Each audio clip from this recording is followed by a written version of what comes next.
Y hoy día, hermanos, vamos a ver cómo Jesús continúa con parábolas. Esta no será la última, quedan varias parábolas que vamos a ver en Mateo y particularmente la que vamos a ver hoy, que es la del trigo y la cizaña. Hermanos, es una parábola que solo está relatada en el Evangelio según Mateo. Por eso les invito, hermanos, de que puedan abrir sus Biblias en Mateo capítulo 13.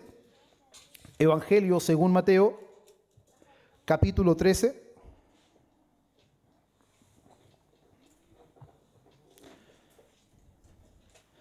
Si alguien se anticipó a la lectura antes de venir al culto, hay muchos que hacen ese ejercicio. Cuando ya saben más o menos lo que continúa, se adelantan un poco a la lectura.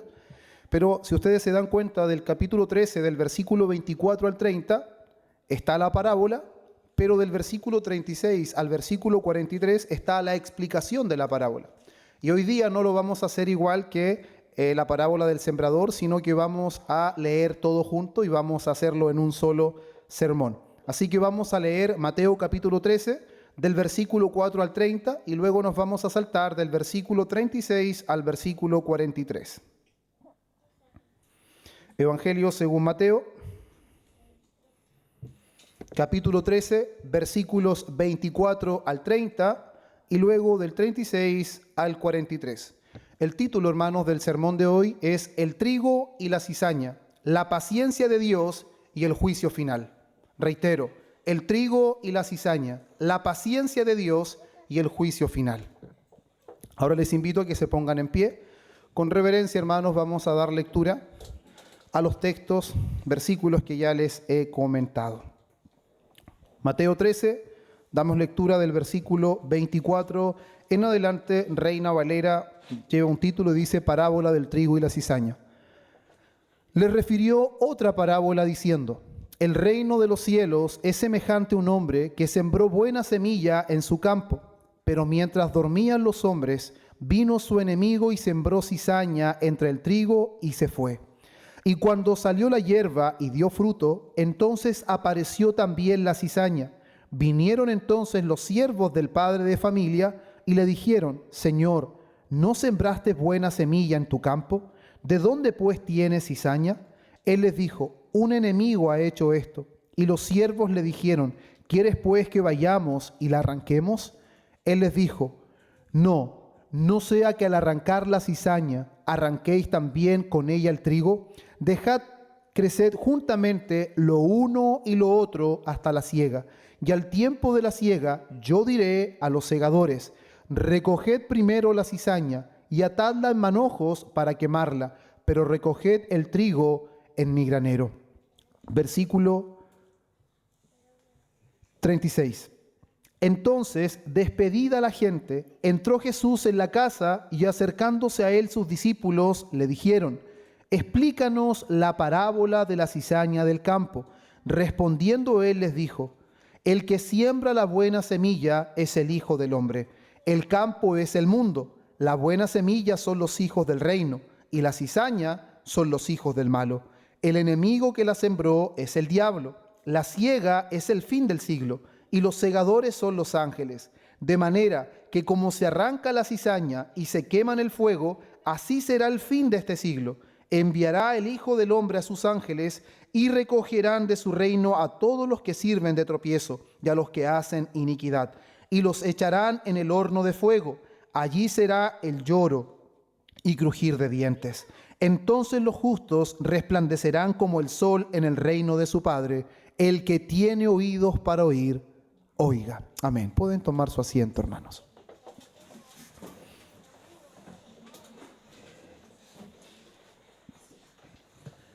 Es importante, hermanos, de que nosotros podamos tener en mente, como les decía al principio, lo que vimos ya en el sermón anterior, porque esta es una continuidad de nuestro Señor, donde comienza a hacer uso de parábolas. Y hermanos, entendamos de que las parábolas no son un uso exclusivo del Señor Jesús. Cuando Jesús está usando parábolas ya era algo bastante conocido para su tiempo, así que nada nos haga pensar de que las parábolas son recién llevadas a cabo cuando Jesús las comienza a utilizar. Y en el sermón anterior, hermanos, lo que nosotros vimos fue la parábola del sembrador. Y quiero, hermanos, que recordemos que Jesús en esa parábola nos mostró, hermanos, que la misma semilla produce distintos resultados según, hermanos, el tipo de corazón que la recibe.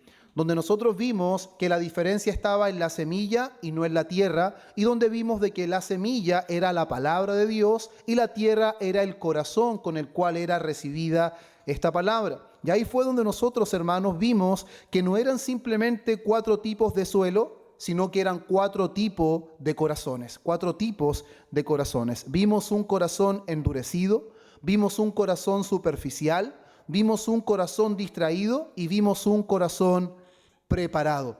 Donde nosotros pudimos aprender, hermanos, de que este último corazón, que es llamado buena tierra, no es una buena tierra que nace siendo buena, sino que Dios la hace buena. Porque una tierra que está preparada para ser sembrada es una tierra que presupone labranza. Es una tierra, hermanos, que fue trabajada, fueron quitadas las piedras, fueron quitados los espinos y hay un trabajo de parte del sembrador. Por lo tanto, la tierra no nace buena, sino que Dios la hace buena. Y en ese sentido, hermanos, vimos de que Dios es el que rompe el suelo duro. Dios es el que cambia el corazón de piedra por un corazón de carne. Es Dios el que quita todas las malezas y es el que pone la ley de Él en nuestro corazón y nos da su espíritu para que podamos andar conforme a sus estatutos. Y eso es algo similar, hermanos, a lo que el salmista expresa en el capítulo 51 de Salmos, versículo 10, cuando él dice esto: crea en mí, oh Dios, un corazón limpio y renueva un espíritu recto dentro de mí. Si algo tenía claro el salmista, a pesar de ser un hombre del antiguo pacto, es que solo Dios podía crear un corazón limpio, que solo Dios podía darle un espíritu recto dentro de él, hermanos. Y es la misma realidad que nosotros no solamente vemos en el Nuevo Testamento, sino en todo el Antiguo Testamento. Pero al tener esta parábola, hermanos, en nuestra mente, que fue lo que vimos en el sermón anterior, creo, hermanos, que pueden surgir algunas preguntas ante la enseñanza del Señor Jesús y ante lo que nosotros hoy estamos leyendo de la parábola del trigo y la cizaña. A simple vista, hermanos, nosotros vemos a un sembrador y vemos que ha sembrado una semilla, pero lo que vemos nosotros es que esta semilla es buena. Entonces, si Dios, hermanos, siembra buena semilla, ¿por qué todavía existe tanta maldad en el mundo? ¿Por qué existe tanta maldad en el mundo si Dios solo planta o siembra buena semilla? Ahora, otra pregunta que no solamente nos haremos nosotros, sino que se hicieron hombres, hermanos, íntegros, hombres piadosos a lo largo de toda la historia bíblica. ¿Por qué los malos parecen prosperar junto a los justos? ¿Por qué el malo prospera? ¿Por qué al malo le va bien? Es una pregunta que también intentaremos responder a la luz, hermanos, de esta enseñanza. Otra pregunta: ¿por qué Dios no elimina inmediatamente el mal? ¿Cuántas veces nosotros no nos hemos preguntado si Dios es omnipotente, si Él tiene el poder para hacer todo lo que le place? ¿Por qué Dios no elimina inmediatamente el mal? Y estas, hermanos, son preguntas reales, son preguntas sinceras que han surgido en el corazón de diferentes creyentes a lo largo de toda la historia. Y como les decía, esta, hermanos míos, es la parábola que va a intentar responder todas estas preguntas. Por eso hoy veremos cómo el trigo, hermanos, y la cizaña crecen juntas por un tiempo, pero no permanecerán juntas para siempre. ¿Escuchó eso? La cizaña y el trigo crecerán juntas por un tiempo, pero no permanecerán juntas para siempre. Hoy veremos que llegará el día de la separación del trigo y la cizaña irá a un lugar completamente distinta a la que irá el trigo. Por eso nuestro primer punto, hermanos, que vamos a ver hoy, que se desprende de nuestro texto, es: el reino se revela en parábolas que Dios solo puede hacer entender. ¿Por qué, hermanos, vamos a ver primero esta parte? Porque si nos vamos a nuestro texto, vamos a ver, hermanos, de que Jesús introduce esta enseñanza diciendo: el reino de los cielos es semejante a. Cuando vimos la parábola del sembrador, Jesús no utiliza esta frase, pero nosotros ya entendemos de que Jesús ya está dando a entender con ilustraciones simples a través de parábolas cómo es el reino de los cielos. Pero ya tenemos en mente que el propósito de las parábolas no solamente es revelar el reino, sino ocultar el reino también. A algunos les será revelado el reino a través de las parábolas, pero a otros les será ocultado el reino a través de las parábolas. Y nosotros vimos que a quienes les es revelado, a quienes les es dado, es a los discípulos. Pero a la multitud no les es dado conocer lo que sí les es dado a los discípulos. Y es por esto, hermanos, que esta frase la vamos a ver de manera repetida en el capítulo 13, cuando Jesús comienza a darnos a entender que hay verdades espirituales, hermanos, que están ocultas debajo de estas imágenes sencillas. Vamos a ver, hermanos, una parábola como la parábola de la semilla de mostaza, la parábola de la levadura, la parábola, hermanos, del tesoro escondido, la perla de gran precio, la red, tesoros nuevos y viejos. A través de todas estas parábolas, Jesús va a mostrar, hermanos, a través de ejemplos tan sencillos, tan cotidianos, pero al mismo tiempo que revelan para aquellos a quienes les es dado lo que es en realidad el reino de los cielos. Y es aquí, hermanos, donde también uno empieza a meditar y a pensar un poco y a darse cuenta de que el Evangelio y el reino de los cielos no es algo complejo. Quien complejiza el mensaje del Evangelio es el hombre. Somos nosotros, por causa de nuestro pecado, que hacemos complejo el Evangelio y no lo podemos entender por causa de la corrupción de nuestro corazón. Pero el Evangelio es tan sencillo como las imágenes que el Señor Jesús muestra a través de las parábolas. Por eso vemos en Mateo capítulo 3, versículo 11, cuando Él respondiendo les dijo: porque a vosotros os es dado saber los misterios del reino de los cielos, mas a ellos no les es dado. Eso es claro, no necesita una doble interpretación. O el versículo 13, por eso les hablo por parábolas, porque viendo no ven y oyendo no oyen ni entienden. Esa es la realidad de todos los hombres, a menos que les sea dado comprender los misterios del reino de los cielos. Hermanos, la historia parece simple, la que hoy vamos a ver. Un hombre siembra una buena semilla, pero un enemigo siembra cizaña. Ese es el relato que hoy día nosotros vamos a estudiar.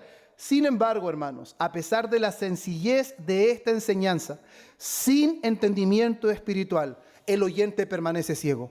El oyente permanece sordo intelectualmente, puede oír, puede comprender, pero ante la verdad profunda de esta enseñanza, él está completamente ciego.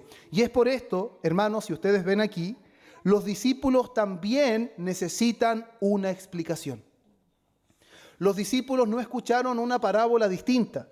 Los discípulos también escucharon lo mismo y a pesar de que ya escucharon la parábola del sembrador, escucharon la explicación de la parábola, los discípulos aún necesitan que el Señor les explique detalladamente qué significa esta parábola del trigo y la cizaña. Después que el Señor cuenta la parábola, ellos se acercan y dice esto en el versículo 36. Entonces, despedida la gente, Jesús entró en la casa y acercándose a él, ¿quién? Sus discípulos. No la multitud, hermanos, son sus discípulos que se acercan a él y le dicen: explícanos la parábola de la cizaña del campo.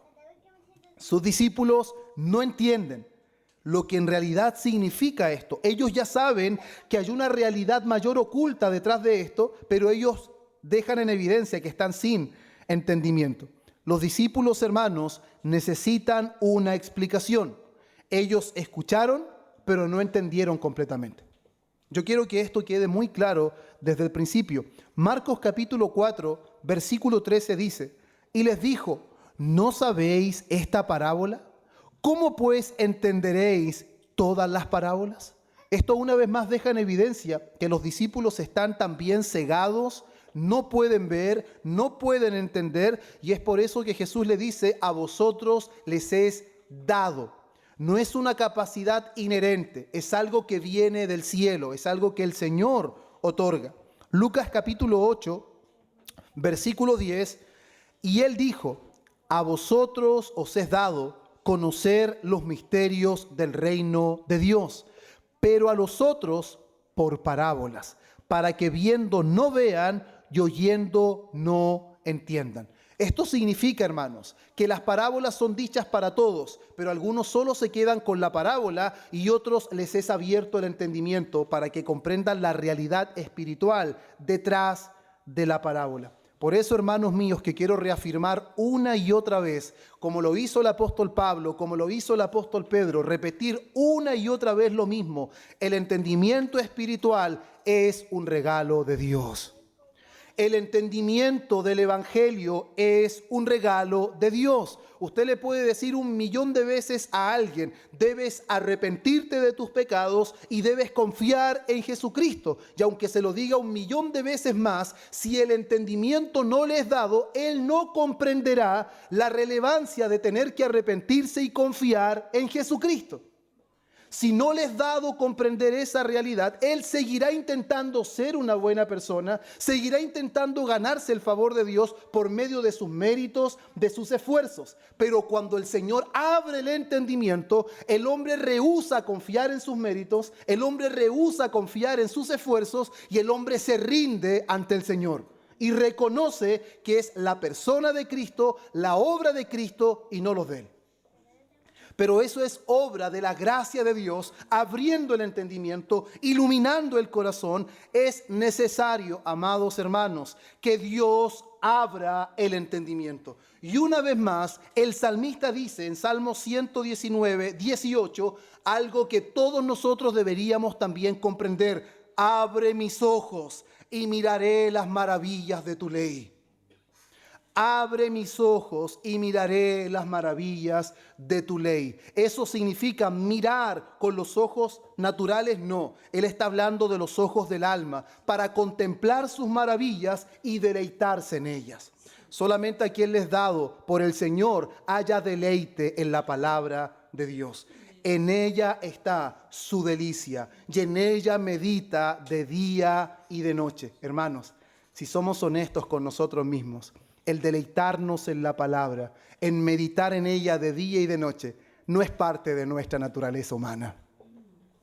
Nadie preferiría 2 horas y medias ante la palabra que 2 horas y medias ante Netflix. Nadie preferiría 2 horas y medias ante la palabra que un entretenido partido, que yo soy un aficionado por eso. Nadie preferiría 1 hora en el cuarto orando al Señor antes que estar disfrutando con los amigos. Cuando usted haya disfrute en la palabra, cuando usted haya disfrute en la vida con Dios, es porque Dios ha intervenido en su vida. Sin la intervención de Dios, el hombre no haya deleite en las cosas celestiales, hermanos. Por eso, cuando nosotros buscamos el fruto en las personas, si han sido regeneradas o no, lo que vamos a ver no es perfección. Vamos a ver si haya deleite en las cosas de Dios. Vamos a ver si haya deleite orar, haya deleite en estudiar la Escritura, si haya deleite en congregarse, si haya deleite en conversar con hermanos que puedan edificar su vida. Si esas cosas no están presentes, por más profesión de fe que haya, dejará en evidencia, hermanos, que efectivamente no hay un deleite por Dios. Entonces Dios no está gobernando esa vida. Por eso, ahora, hermanos, que entendemos que las parábolas requieren entendimiento espiritual, debemos prestar nosotros atención en cómo Jesús, hermanos, explica cada elemento. Ahora, una de las cosas que me pasó, hermanos, mientras preparaba este sermón, que decía: Señor, esto no necesita de mi predicación, porque Él dice la parábola y luego la explica. Yo decía: Señor, aquí voy a tratar de hacer para explicar lo que usted ya explicó. Pero confío en que usted va a abrir el entendimiento para que aún con la imprecisión de mis palabras y con mi torpeza, usted abra el entendimiento de todos quienes estén ahí y puedan comprender aún con mayor claridad lo que está en su palabra. Pero debemos prestar atención, hermanos. ¿Por qué? Porque aquí no debemos improvisar, no debemos alegorizar, que es donde muchos caen lamentablemente en esa tan fervoroso que es alegorizar y darle significado a las cosas que el Señor nunca le ha dado, porque en esta parábola, hermanos, claramente nada queda sujeto a interpretación humana, nada, porque Jesús mismo, hermanos, es el quien revela todo lo que acontece aquí.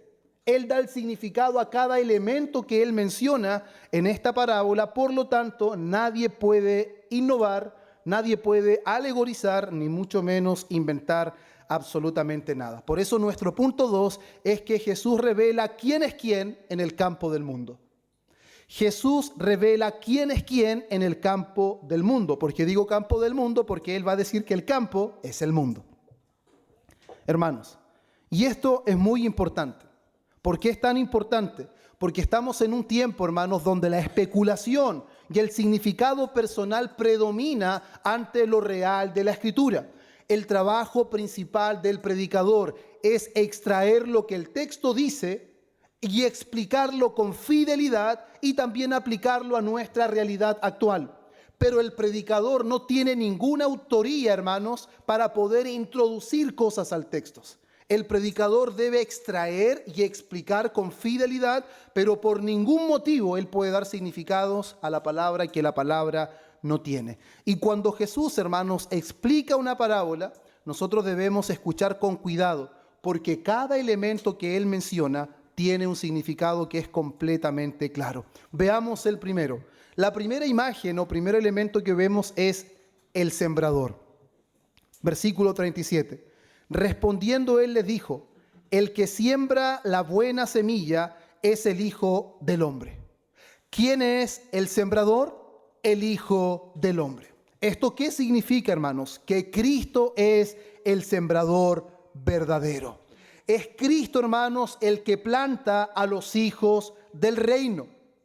¿Y a qué conclusión llegamos con esto? De que la obra de salvación no es humana. La obra de salvación es divina, porque es Cristo el que siembra a los hijos del reino. Por lo tanto, nadie nace siendo hijo del reino. Es Jesús el que siembra a los hijos del reino. Y esto es claro en Juan capítulo 15, versículo 16, cuando él dice: no me elegisteis vosotros a mí, sino que yo os elegí a vosotros y os he puesto para que vayáis y llevéis fruto y vuestro fruto permanezca. ¿Eso qué significa, hermanos? Que el trigo no se planta solo. Es algo muy sencillo. ¿Quién es el que planta el trigo? Es Cristo. Entonces, la salvación es una obra divina de principio a fin. Dios es el que la inicia, Dios es el que la sostiene y Dios es el que recoge el trigo en su granero, finalmente. Entonces, el hombre está fuera de esta realidad. El segundo elemento que vemos, hermanos, es el campo. Ahora, según Jesús, versículo 38, el campo es el mundo. Entonces, cuando entendemos esto, hermanos, de manera correcta, vamos a darnos cuenta que el campo no es solamente la iglesia. Muchas veces, hermanos, en mi vida como creyente, escuché decir de que el campo era la iglesia y que por eso en la iglesia hay cizaña y hay trigo. Pero eso no es lo que dice la Escritura. Ahora nosotros podemos decir que eso también lo vemos dentro de la iglesia visible. Cuidado con eso. La iglesia visible es una iglesia local. La iglesia visible invisible, está compuesta solo por verdaderos creyentes. Entonces, ¿qué dice la palabra? ¿Qué es el campo? Es el mundo.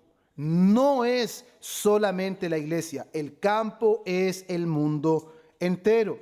Y hermanos, lo que vemos a la luz de esto es que es en el mundo donde justos y malvados coexisten, conviven. No hay un mundo para los malvados y un mundo para los justos. Ahora, si usted quiere introducirse un poco más en esto que el Señor Jesús está dando a comprender, muchas personas en este tiempo están haciendo un llamado a vivir en comunidades cristianas para que no tengamos contacto con gente malvada, con gente perversa. Pero el Señor Jesús está diciendo que es la voluntad de Dios que justos y malvados convivan en este mundo. Nosotros no podemos aislarnos de las personas que no conocen a Dios, porque ¿a quién le compartiríamos el Evangelio? Si usted no tiene un vecino que es inconverso y solo convive con gente convertida, ¿a quién le comparte el Evangelio? ¿A quién le predica las buenas nuevas de salvación? ¿Dónde estaría el anhelo incesante de que Dios rescate lo que fue perdido?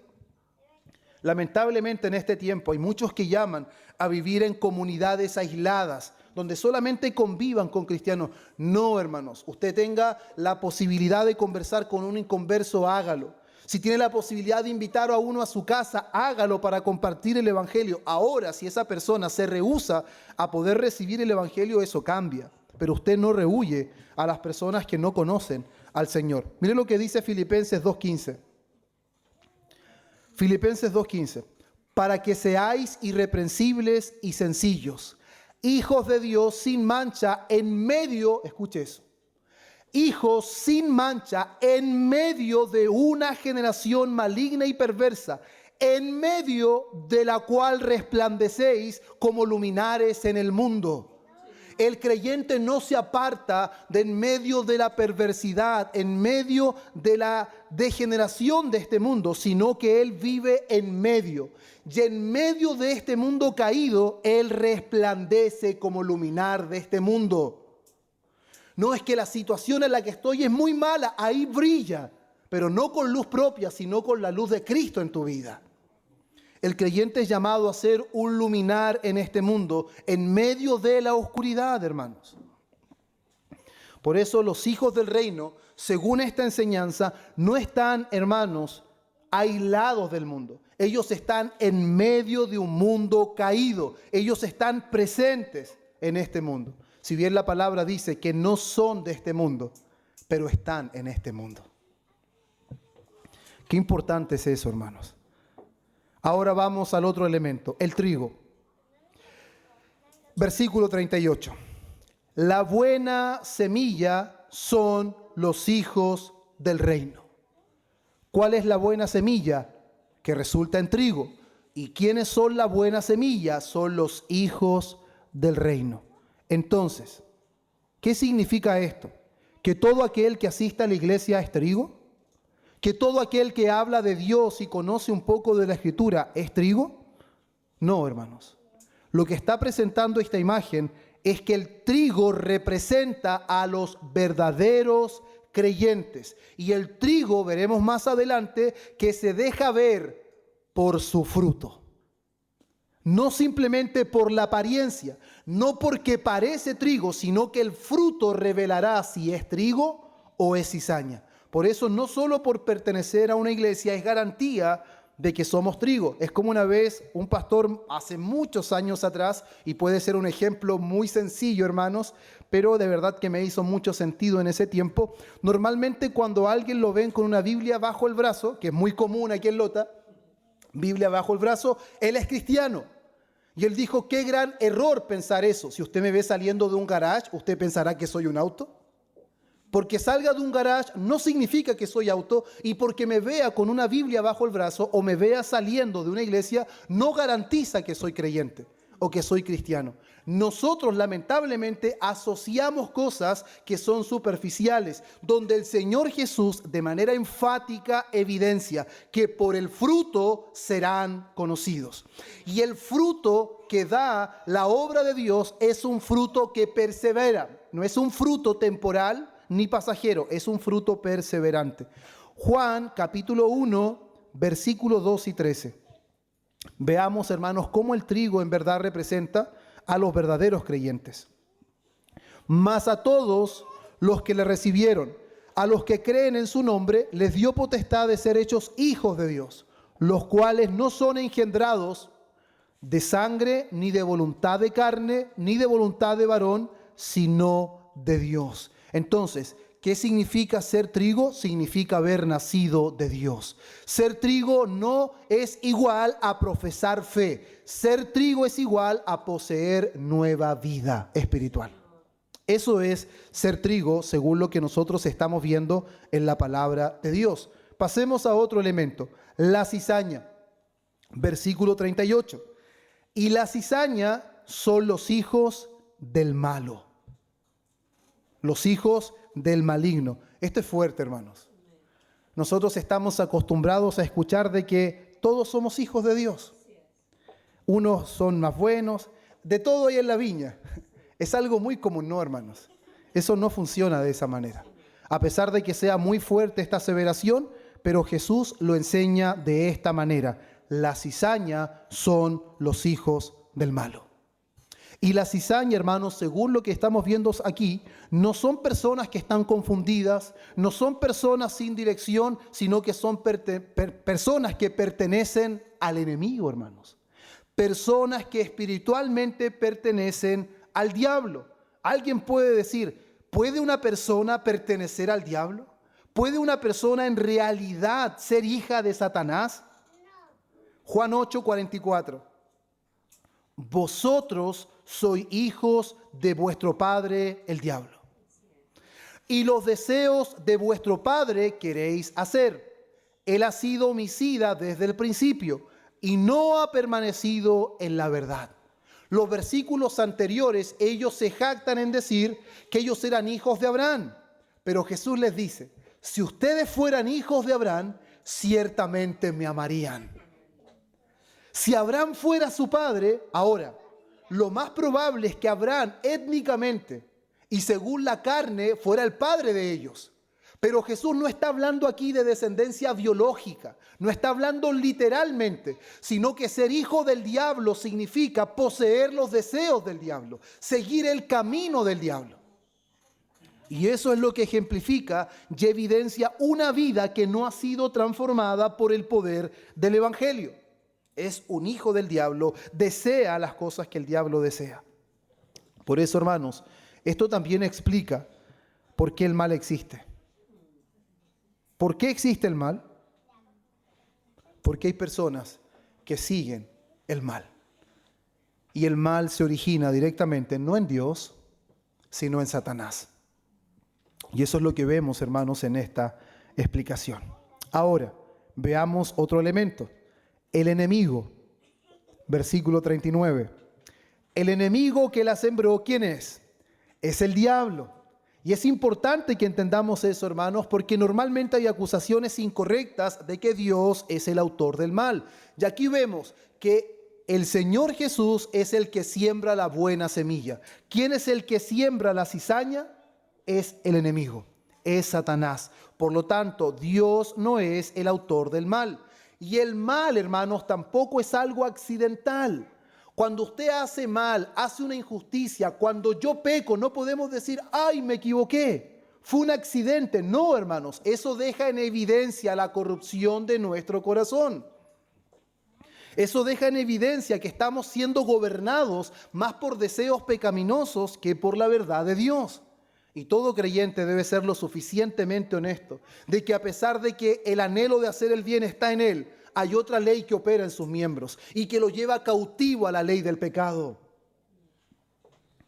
Entonces, el mal no es accidental, el mal tiene un autor espiritual y es Satanás. Y ese Satanás quiere buscar de que todas las personas sigan sus enseñanzas perversas, sigan su camino de iniquidad. Primera de Pedro 5:8 dice: sed sobrios y velad, porque vuestro adversario el diablo, como león rugiente, anda alrededor buscando a quien devorar. Eso quiere decir, hermanos, de que nuestro enemigo trabaja de manera activa. Usted y yo podemos ser un poco flojitos en nuestra vida espiritual, pero Satanás no es flojito. Satanás no es pasivo. Satanás no le da tregua, no le da chance. Satanás va a buscar sumergirnos en otras ocupaciones que nos puedan desviar de la verdad del Señor. Ahora vamos al otro elemento. La ciega. Versículo 39. La ciega es el fin del siglo. ¿Qué significa esto, hermanos? El fin del mundo. La historia tiene un final.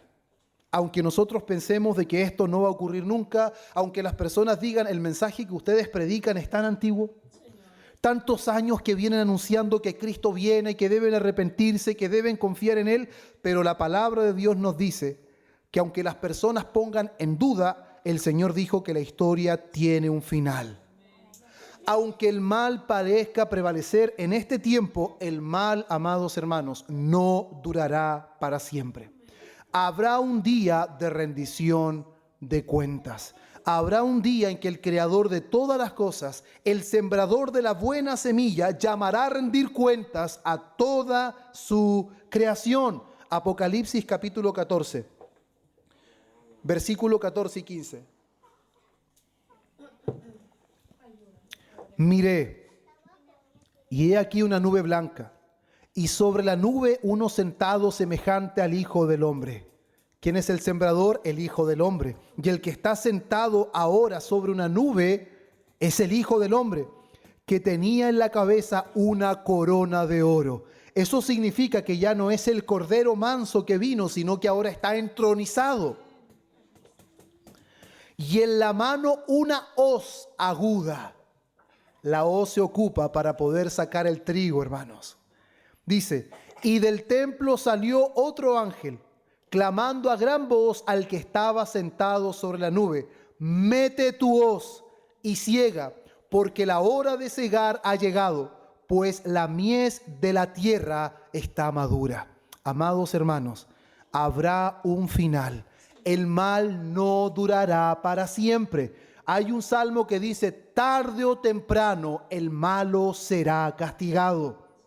Tarde o temprano Dios llevará a cabo su juicio con justicia. Pero hermanos amados, lo que vemos aquí es la paciencia perfecta de Dios. Cualquiera de nosotros, y lo vamos a ver más adelante, quisiera inmediatamente erradicar la cizaña.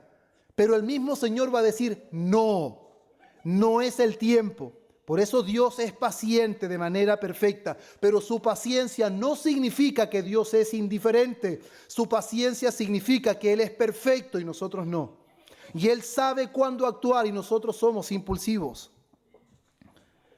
Reitero, hermanos, ese día llegará. Sin ninguna duda, el día llegará. Ahora, el último elemento, los ángeles, que son los segadores. Versículo 39. Y los segadores, ¿quiénes son? Son los ángeles. ¿Qué significa esto, hermanos? Que a través de sus mensajeros Dios ejecutará su juicio. Hermanos, ¿ve cómo Dios es ordenado? ¿Cómo Dios hace todo de manera perfecta y no lo hace como lo haríamos nosotros? Dios ejecuta su juicio a través de sus ángeles. No será algo caótico, sino que Dios administrará su justicia de manera perfecta y de manera ordenada. Mateo 24:31 también enfatiza esto mismo. Y enviará a sus ángeles con gran voz de trompeta y juntarán a sus escogidos. ¿Quiénes son sus escogidos? El trigo. ¿A quién juntará? A sus escogidos. Por eso, hermanos míos, Dios tiene un plan preciso, en su tiempo y en su momento. Nada, absolutamente nada queda al azar. Pero ahora, hermanos, me tomé un tiempo bastante extenso para que fuéramos viendo cada uno de estos elementos. Ahora pretendo ir un poco más rápido para que alcance el tiempo, a pesar que mi hermano Andrés me regaló algunos minutos. Ahora, hermanos, que nosotros sabemos quién es quién en el campo, debemos entender algunas cosas que son cruciales, hermanos. ¿Cómo entra el mal en este campo? Cuando el mal entra en este campo, ¿el mal entra de manera abierta? ¿Lo hace de manera visible? O, hermanos, ¿cómo hace el enemigo para introducir el mal en el campo de Dios? Y aquí pasamos a nuestro tercer punto. El mal, hermanos míos, se introduce y crece de manera silenciosa. El mal se introduce y crece de manera silenciosa y solamente el tiempo revelará ese mal. Mateo 13:25. Pero mientras dormían los hombres, vino su enemigo y sembró cizaña entre el trigo y se fue. ¿Cuándo sembró cizaña? Cuando dormían. Eso significa que no lo hizo de manera descarada, no lo hizo de manera visible, sino que lo introdujo de manera silenciosa y luego se fue. Hermanos, el mal entra de manera silenciosa, no solamente en el mundo, sino también en la iglesia. El mal se introduce no visiblemente como mal. Ahora, un mensaje muy sencillo o una ilustración sencilla. Yo trabajé mucho tiempo con dinero en efectivo y cuando nosotros teníamos que hacer el conteo, la recepción de dinero, teníamos una máquina para poder revisar los sellos del billete, porque hay algunos que son demasiado buenos para imitar cosas, pero aunque parezcan verdaderas son falsas. Y no faltó alguno que por no hacer el trabajo de no pasar el billete por la máquina, entre medio se le pasó un billete falso. ¿Y cuál es la expresión? Es que parecía verdadero. Parecía verdadero. Entonces, hermanos, el mal, lo falso, no se introduce abiertamente. No lo dibujaron a manito con lápiz a color, no, hermanos. lo hicieron detalladamente, de tal manera que pareciera verdadero, pero no era verdadero. El mal se introdujo de manera silenciosa, de manera sigilosa. Y así es como se introduce el mal. ¿Y quién es el que introduce el mal? Es el enemigo de nuestras almas. Es el principal enemigo de la cruz. Él nunca, hermanos, anuncia su llegada. Nunca anuncia su llegada. Él nunca revela sus intenciones. ¿O se recuerda usted la conversación que tuvo con Adán y Eva? ¿Él reveló sus verdaderas intenciones? No. ¿Él anunció su llegada? Tampoco. Sino lo que él hizo, se infiltró de manera silenciosa y trajo su maldad, trajo la injusticia y trajo corrupción ante la verdad de Dios. Y mire lo que dice 2 Corintios 11:14. Y no es maravilla, porque el mismo Satanás se disfraza como ángel de luz. Así que no es extraño si también sus ministros se disfrazan como ministros de justicia, cuyo fin será conforme a sus obras. Así como Satanás es como un ángel de luz, se disfraza, pero en realidad está corrompido completamente, así también los ministros de él. ¿Qué? ¿Satanás tiene ministros? Sí, hermanos.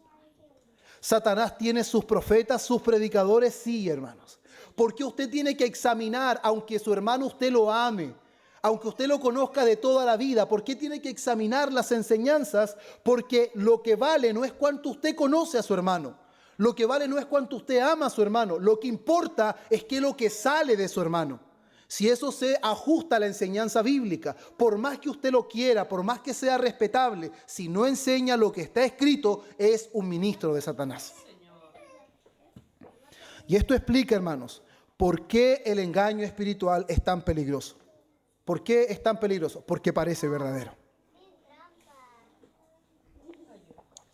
Cuando una mentira parece verdad, es peligrosa. Pero ¿cómo podemos discernir bien la verdad de la mentira? Conociendo bien la verdad. Si usted conoce bien la mentira, por más sutil que sea, usted la va a conocer. Y no va a dejar guiarse por esa sutileza del enemigo. Por eso, hermanos, una ilustración que vemos en la misma escritura, en Hechos capítulo 8, versículo 9 al 11, dice lo siguiente. Pero había un hombre llamado Simón, que antes ejercía la magia en aquella ciudad. Ya había engañado a la gente de Samaria, haciéndose pasar por algún grande. A este oían atentamente todos, desde el más pequeño hasta el más grande, diciendo, este es el gran poder de Dios.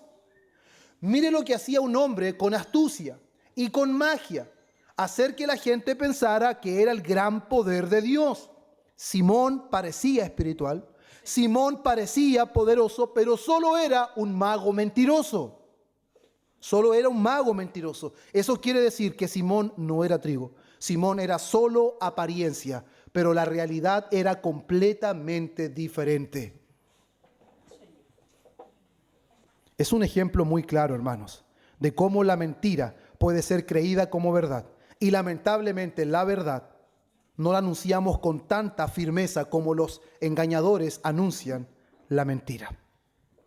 Ahora, la cizaña, va a decir el Señor, o vamos a ver en esta parábola, se parece al trigo. Y creo que esto es lo más complejo de todo, que la cizaña se parece al trigo. Si fueran diferentes desde el principio, el problema está solucionado. El problema es que la cizaña se parece al trigo. Mire lo que dice, versículo 26. Y cuando salió la hierba y dio fruto, entonces apareció también la cizaña. Hermanos, parecen iguales, parecen crecer de la misma manera, parecen pertenecer al mismo campo porque salen del mismo lugar, pero cuando nosotros o cuando la parábola enseña que vamos a ver qué es trigo y qué es cizaña, cuando llega el tiempo del fruto. Será la evidencia que podrá identificar a la cizaña del trigo. ¿Cuándo será? En el tiempo que llegue el fruto, en el tiempo de la siega. Por eso, hermanos míos, es el fruto quien revela la verdadera naturaleza. Es el fruto quien revela la verdadera naturaleza. Mateo 7:16. Estas cosas, hermanos, parecen ser muy reiterativas y muy repetitivas. Pero creo que es algo tan profundo y tan necesario en lo que nosotros meditemos, no solo para examinar a otros, sino para examinarnos nosotros mismos, hermanos. Este no es un llamado, y lo vamos a ver al final con algunas aplicaciones, no es simplemente para que veamos y miremos al hermano, ¿será hermano? ¿No será hermano? ¿Será trigo? ¿Será cizaña? Lo empiezo a mirar de reojo y ahora lo voy a empezar a ver sus conductas, voy a empezar a medir sus palabras. Oye, este hermano hoy día no leyó, está teniendo cara de cizaña. Como que ayer parecía trigo y hoy día... No, hermanos. Principalmente esta enseñanza no es para que usted vea para el lado, es para que se mire usted. Es para que usted examine su vida como creyente a la luz de esta enseñanza. Nunca la palabra dice que usted examine a su hermano, examinaos a vosotros mismos. Si en realidad estamos en la fe o estamos corriendo en vano. Ese es el llamado de las Escrituras. Pero el llamado, hermanos, a identificar la naturaleza de la profesión de fe siempre radica en el fruto. Mateo 7:16, por sus frutos los conoceréis. ¿Acaso se recogen uvas de los espinos? ¿Alguna vez hemos ido a buscar uvas en los espinos o higos en los abrojos? Nunca, hermanos. Ahora, ¿por qué el ser humano, aunque sea creyente, intenta buscar fruto donde no lo hay? Por más que se da cuenta que esta persona no ama la palabra, no ama orar, no ama congregarse, pero aún así por respeto le decimos hermano. Tenemos esa costumbre. Pero hermano significa que hemos sido unidos a la familia de Dios. Y esa es una obra que solo el Espíritu Santo hace. O queremos ver fruto donde no lo hay. Y parece que forzamos, hermanos, a alguien que no ha sido plantado por el Señor. No dará fruto. No dará fruto. Porque el fruto es la evidencia de la obra de Dios y no fruto de la naturaleza humana. Judas 1:4.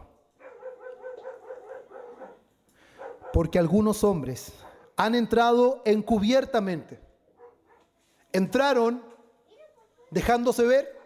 No, ¿cómo entraron? Encubiertamente, sigilosamente, cautelosamente. ¿Y cuál es la característica de estos hombres? Son hombres impíos. ¿Y qué hacen con la gracia de Dios? Convierten en libertinaje la gracia de Dios. Entonces, ¿el engaño espiritual, hermanos amados, existe? Claro que sí. Usted corre el peligro de ser engañado espiritualmente si usted no conoce la verdad de Dios. La cizaña, amado hermano, puede parecer trigo. Y la cizaña puede ponerle cara de trigo. Y la cizaña puede hablarle como trigo. Pero eso no significa que sea trigo. Aún, hermanos, a pesar de que cuando nosotros hacemos un proceso de premembresía a la hora de poder traer a un miembro, a pesar de que hacemos todo lo posible por reconocer el fruto, aún así podemos equivocarnos. Porque el único que conoce la realidad del corazón es Dios. El único que conoce si verdaderamente le pertenece a Él o no es Dios. Cuando la palabra dice que solamente el Señor conoce a los que son suyos. Él los conoce. Por eso, hermanos, es el tiempo quien va a revelar la verdad. Si es trigo o es cizaña. Porque el fruto del trigo permanece, persevera. Pero, hermanos, cuando los siervos ven la cizaña, surge una reacción muy natural y que estoy seguro que nosotros reaccionaríamos de la misma manera como se los dije al principio. ¿Cuál es esta reacción? Quieren eliminar la cizaña de forma inmediata. Pero ¿cuál es la respuesta de Dios? La respuesta de Dios es sorprendente, hermanos. Leamos versículo 28. Él les dijo, un enemigo ha hecho esto. Y los siervos le dijeron, ¿quieres pues que vayamos y la arranquemos? ¿Cuál fue la respuesta del Señor? No. No.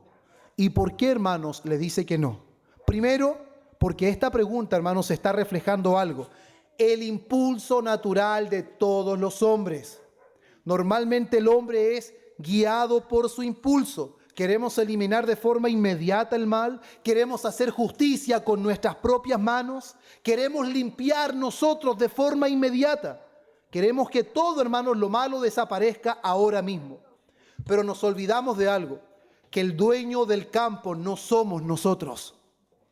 El dueño del campo es Dios. Y es Dios el que delimita los tiempos. Es Dios el que separa los tiempos. Y es Dios el que ordena cómo, cuándo y dónde hacerlo. Nosotros debemos obedecer. No ser guiados por el impulso como estos hombres evidencian, y que nosotros somos el fiel reflejo de esto. Por eso que la respuesta del dueño del campo es sorprendente. Él les dice no, versículo 29 y 30. No sea que al arrancar la cizaña, me encanta esto, hermanos, porque usted y yo no vemos el panorama completo. Usted y yo no tenemos las consideraciones que Dios tiene. Usted y yo podemos estar pensando en hacer justicia, en limpiar y en erradicar inmediatamente algo, y Dios está pensando en no dañar su trigo. Qué extraordinario, hermanos. Como lo que a usted y a mí se nos escapan, a Dios no se le escapa en absoluto. No sea que al arrancar la cizaña, arranquéis también con ella el trigo. Dejad crecer juntamente lo uno y lo otro. ¿Qué está diciendo Dios? ¿Que crezca la cizaña juntamente con el trigo? ¿Que crezca la injusticia con la justicia? ¿Que crezca lo bueno junto con lo malo? Sí, hermanos. Eso es lo que Dios está diciendo. Pero dice hasta la siega. Hay un tiempo, hermanos, en donde Dios mismo se va a encargar de hacer ese trabajo que nosotros quisiéramos hacer por impulso, pero Él lo va a hacer en su soberanía y en su sabiduría perfecta. Por eso aquí lo que nosotros vemos, hermanos, es que Dios permite la coexistencia, hermanos, tanto del impío como del justo. En su paciencia Él permite la convivencia, hermanos, del bueno y del malo. Pero ahora, ¿por qué Dios lo permite? Todas estas preguntas, hermanos, que yo planteo son las preguntas que le hacía al texto, y las quiero compartir todas con ustedes. ¿Por qué Dios no elimina el mal de manera inmediata si Él reconoce que el mal fue sembrado? ¿Por qué no separa inmediatamente? ¿Y por qué todo este asunto? ¿Por qué, hermanos? Y Jesús lo dejó muy claro. Porque Él no quiere que el trigo sea arrancado juntamente con la cizaña. ¿Por qué, hermanos míos? Porque cuando esto se ve a la luz de lo que es la agricultura, la eliminación prematura de la cizaña podría dañar el trigo. El hombre, a pesar de su expertise en la agricultura, en la cosecha, no tiene la claridad tan afinada como para saber discernir entre el trigo y la cizaña cuando están en su periodo de crecimiento. Por lo tanto, eso no puede quedar en manos de los hombres. Tiene que quedar en manos de Dios. El tiempo, hermanos, será el tiempo que Dios ha determinado, que permitirá conocer el verdadero fruto y determinar si es trigo o es cizaña. No sea que por el impulso humano, no sea que por nuestros arrebatos terminemos dañando al trigo y en realidad no era cizaña, porque nuestro corazón es engañoso y perverso y podemos tener un discernimiento equivocado. El pecado aún está en nosotros. Eso es lo que Jesús está diciendo. Él no actúa de manera impulsiva, hermanos. Dios actúa con sabiduría perfecta. Por eso no solo podemos, sino debemos confiar en Él. Debemos confiar en lo que Él ha determinado. Debemos confiar en sus tiempos, en sus formas, en sus maneras. Por eso, hermanos, muchos interpretan que la paciencia de Dios es la debilidad de Dios. Pero no, hermanos. La paciencia de Dios no es debilidad. La paciencia de Dios es misericordia. La paciencia de Dios es gracia. Mire lo que dice Pedro en su segunda carta, capítulo 3, versículo 9. El Señor no retarda su promesa. Él no está retardando nada. Algunos dicen, Dios tarda, pero no olvida. ¿Dónde está el versículo, hermanos, que podamos entender que en realidad Dios tarda? Dios no tarda, hermanos. Dios no tarda. ¿Por qué no retarda? Porque retardar en nuestro significado es que alguien llega tarde, llega a destiempo. Y cuando Él dice que Él no retarda su promesa, según algunos la tienen por tardanza, sino que es paciente para con nosotros, no queriendo que ninguno perezca, sino que todos procedan al arrepentimiento. No es una retardanza porque Dios no alcanzó el biotren. No, hermanos. Él no llega tarde por eso. Es porque Dios tiene un propósito en el tiempo, a su debido tiempo y a su debida forma. Romanos 2, versículo 4. O menospreciáis las riquezas. Qué glorioso esto, hermanos. De su benignidad, paciencia y longanimidad, ignorando que su benignidad te guía al arrepentimiento. Veamos cómo el tiempo en el que Dios espera y en el que nosotros quisiéramos intervenir. Hermanos amados, si alguien a mí me hubiese mirado, me hubiese hallado cara de cizaña y me hubiese cortado inmediatamente, no estaría hoy aquí compartiendo con ustedes el Evangelio. ¿Cuántos errores cometemos por impulsos y por arrebatos? Por eso gloria al Señor, que a pesar que nos comunica algunos atributos, solo Él es Dios. Y no hay ninguno como Él. Ninguno, hermanos. Por eso nuestra confianza no recae en hombre alguno, sino solo en Dios. La paciencia de Dios, hermanos, no es indiferencia. Es su gracia en acción. Y un ejemplo claro, hermanos, es el mensaje a través de Jonás al pueblo de Nínive. ¿Qué es lo que vemos ahí? Y vio Dios lo que hicieron, Jonás 3:10, que se convirtieron de su mal camino y se arrepintió del mal que había dicho que les haría y no lo hizo. ¿Qué encontramos aquí, hermanos? Dios anuncia juicio a esa ciudad, pero dio tiempo ¿para qué? Para que se arrepintieran. ¿Dios pudo destruirlos de manera inmediata? Sí, hermanos. ¿Pero qué hizo Dios? Esperó. ¿Acaso no es lo mismo que hizo con nosotros? Dios esperó. Ahora, ¿por qué usted tiene que ser paciente? ¿Porque el pastor se lo dice? No, porque Dios fue paciente con usted. ¿Por qué usted tiene que ser misericordioso? ¿Porque la iglesia se lo impone? No, porque Dios ha sido misericordioso con usted. Eso, hermano. Ahora, ¿por qué usted tiene que amar a Dios? Porque Dios le amó primero. Siempre es así. Y hermanos, ¿cuál es la mejor noticia que le puedo dar? No solamente a quienes ya somos creyentes, estamos en Cristo. Al que aún no es creyente, Dios sigue siendo paciente. Dios sigue siendo paciente. Su mano no se ha cortado para redimir y para rescatar al hombre del polvo de la tierra.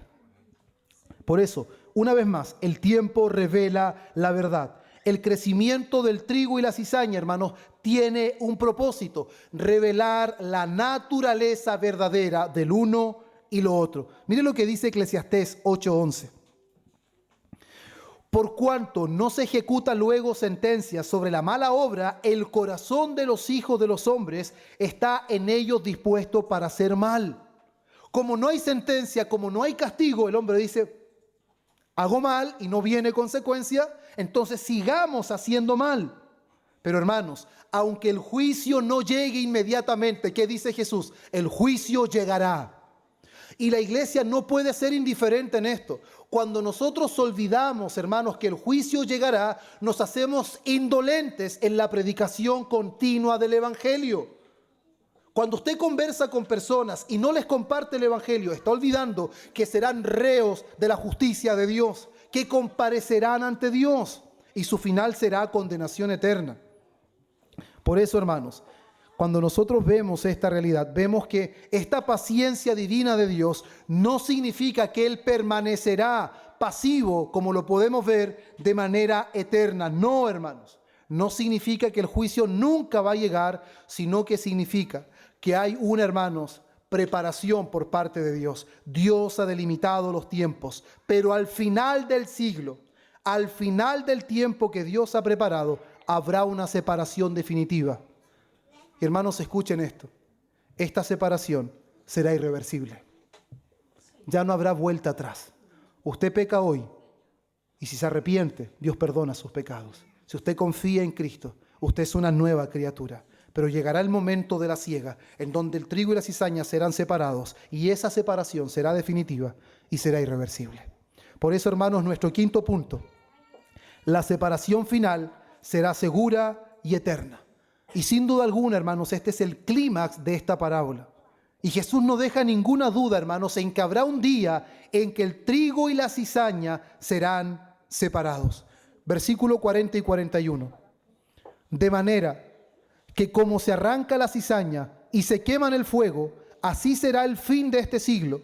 Enviará el Hijo del Hombre a sus ángeles y recogerán de su reino a todos los que sirven de tropiezo y a los que hacen iniquidad. ¿Qué es lo que están declarando estos versículos? Hermanos, una vez más, el mal no permanecerá para siempre. El pecado de los hombres no quedará impune. Nunca se olvide esto. Dios no pasó por alto los pecados. Quienes hemos confiado en Jesucristo, nuestros pecados ya fueron castigados, pero Cristo los recibió en nuestro lugar. Él recibió el castigo que nosotros merecíamos. Por eso nosotros, hermanos, somos el Barrabás de la historia. El justo es castigado y el culpable es liberado. Usted y yo estamos inmersos en Barrabás. El justo fue por los injustos para llevarnos a Dios. Si el pecado no ha sido castigado en Cristo, entonces usted y yo tendremos que rendir cuentas ante Dios. Por eso la esperanza de todo hombre solo radica en Cristo. El pecado no quedará impune. El juicio será ejecutado. El juicio llegará el día en que se ejecute. Y no será un juicio parcial, será un juicio total. Por eso, amados hermanos, la separación será inevitable y será irreversible. Y el destino de la cizaña, versículo 42.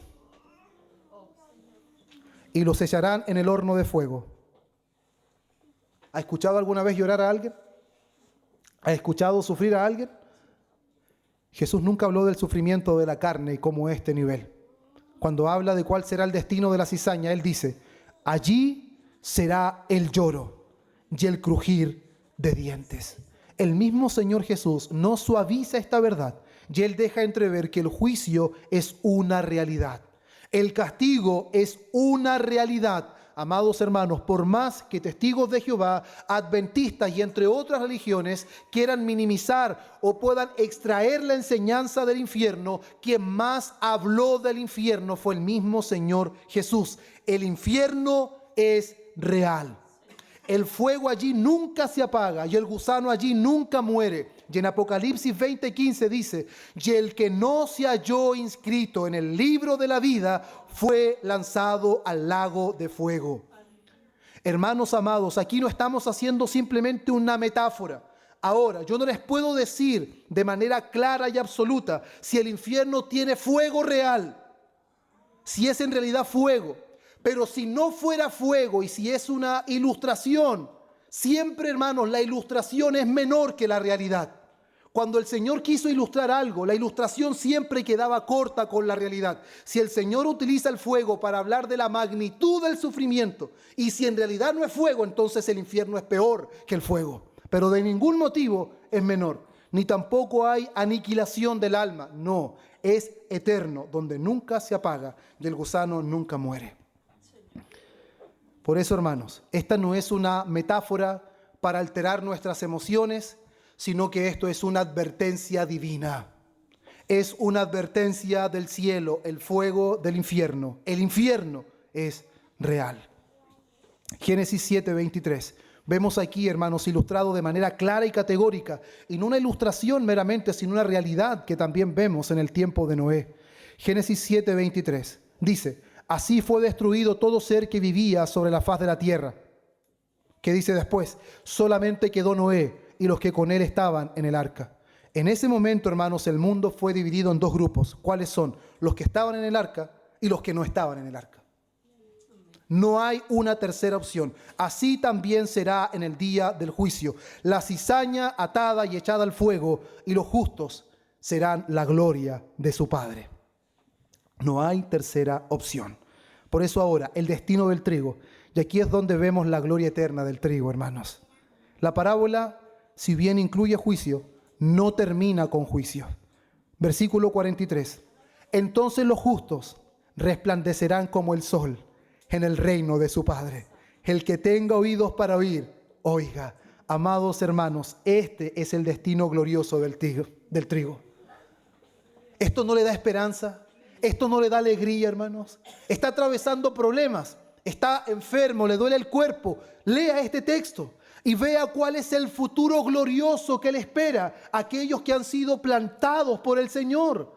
Aquellos que eran viles pecadores perdidos, sin esperanza, con su entendimiento entenebrecido, muertos en delitos y pecados. Y ahora dice que el final de estos moribundos será un reino eterno, donde resplandecerán como el sol. ¿Quién puede esperar que moribundos como nosotros resplandecerán en el reino de Dios, hermanos? Pero eso es lo que el Señor Jesús está diciendo. Que no solo es salvación, hermanos, sino gloria eterna. Y eso es lo que Daniel también decía en el Antiguo Testamento. No es una nueva realidad en el Nuevo Testamento. Daniel 12:3, los entendidos resplandecerán. Los entendidos. A vosotros os es dado saber, a ustedes les es dado entender. Y Daniel dice ya en el Antiguo Testamento, los entendidos resplandecerán como el resplandor del firmamento. Ya los que enseñan la justicia a la multitud, como las estrellas a perpetua eternidad. Qué glorioso, hermanos. Qué final tan extraordinario. Ni la mejor película puede, hermanos, mostrar un final como este. Ninguna película muestra un final tan extraordinario. Tan extraordinario. Esto es mucho más de lo que nuestra mente puede pensar. Por eso Juan en su primera carta, capítulo 3, versículo 2 dice, amados, ahora somos hijos de Dios. Pero ojo, aún no se ha manifestado lo que hemos de ser. Pero sabemos que cuando Él se manifieste, seremos semejantes a Él, porque le veremos tal como Él es. Qué glorioso, hermanos. Qué glorioso es saber, como Pablo dice en Filipenses 3, que nuestra ciudadanía no está aquí en la tierra. Nuestra ciudadanía está en los cielos. Y que nuestro cuerpo de humillación será transformado y será semejante al cuerpo de la gloria de nuestro Señor Jesús. Qué maravilloso, hermanos. Por eso ese es el futuro del trigo. Ese es el futuro del verdadero creyente, hermanos. Ese es el futuro más glorioso. Pero, hermanos, al mismo tiempo esto nos llama para que nosotros sepamos cómo debemos vivir. Sabiendo que el trigo y la cizaña crecen juntos, cómo nosotros debemos conducirnos en esta tierra, hermanos. Y es aquí donde es importante algunas aplicaciones para ya ir terminando, hermanos, este sermón. Jesús no enseñó esta parábola solamente para informarnos. Él la enseñó con el propósito de transformar a los suyos. Por eso, hermanos míos, nosotros no debemos ser sorprendidos por la presencia del mal. Hubo un hombre llamado Asaf, que cuando vio que los impíos prosperaban, él sintió algo en su corazón negativo, pecaminoso. Pero finalmente cuando entra al santuario de Dios y comprende cuál es el fin de ellos, se da cuenta que en realidad las cosas de esta tierra pierden valor ante la realidad eterna, donde irán a parar aquellos que hacen iniquidad. Por eso, hermanos, si usted se ha preguntado por qué los impíos prosperan, por qué el pecado avanza, por qué Dios no actúa inmediatamente, Jesús responde, el trigo y la cizaña deben crecer juntos, pero por un tiempo. La presencia del mal no es ausencia de Dios, hermanos. Significa que Dios está llevando a cabo su plan como Él lo ha trazado desde la eternidad. Por eso en Juan capítulo 16, versículo 33, Él dice, estas cosas os he hablado para que en mí tengáis paz. En el mundo tendréis aflicción. ¿Por qué? Porque el mal está.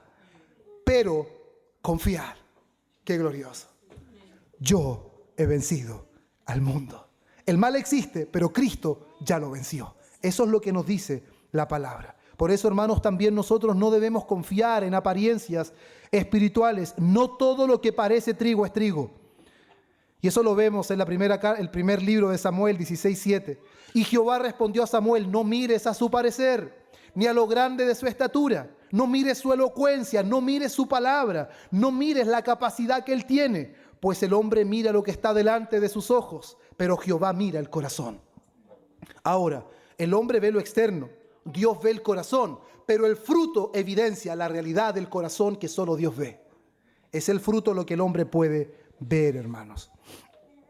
Es solamente el fruto. Y al mismo tiempo un llamado para aquellos que aún no están en Cristo. Considerar la paciencia de Dios. El hecho, hermanos, y quienes no están principalmente en Cristo. Y esto es lo que nosotros debemos predicarles a los inconversos. El juicio, aunque es una realidad, aún no ha llegado. El juicio no ha llegado. No significa que no vendrá, pero no ha llegado. Eso significa de que Dios sigue dando tiempo. Dios sigue dando tiempo para arrepentirse. Tiene un familiar inconverso, sigue habiendo tiempo. Cuando ese familiar parta ya no hay tiempo. Pero hoy hay tiempo para predicarle las nuevas buenas de salvación. Aún hay tiempo para volverse al Señor. Aún hay tiempo, hermanos. Por eso no desistamos y sigamos predicando el Evangelio. Hagámosles ver, hermanos, de que si han despertado por la mañana es porque aún la misericordia de Dios está disponible. Lamentaciones 3:22, por la misericordia de Jehová no hemos sido consumidos, porque nunca decayeron sus misericordias. Cada día que vivimos, hermanos, es la evidencia de que Dios es paciente. Es su gracia, hermanos, es su gracia. Y al final de todo, hermanos, como les decía al principio, la gran pregunta no es, ¿quién es cizaña? ¿Habrá cizaña en este lugar? ¿Me estaré juntando con un profesante de fe, pero será cizaña? Esa no es la pregunta. La pregunta es, ¿soy trigo o soy cizaña? No si el de al lado es, no, si usted es trigo o si usted es cizaña. Segunda de Corintios 13:5, examinaos a vosotros mismos si estáis en la fe. Probaos a vosotros mismos. Y ese examen, esa prueba, requiere honestidad. Tiene que ser honesto. No puede guiarse por sus apariencias, ni por la tradición que usted sigue, ni emocionalmente. Requiere ser honesto.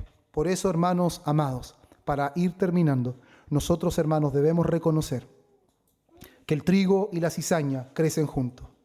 El juicio aún no ha llegado, pero la paciencia de Dios sigue activa. Pero no olvidemos, un día habrá separación.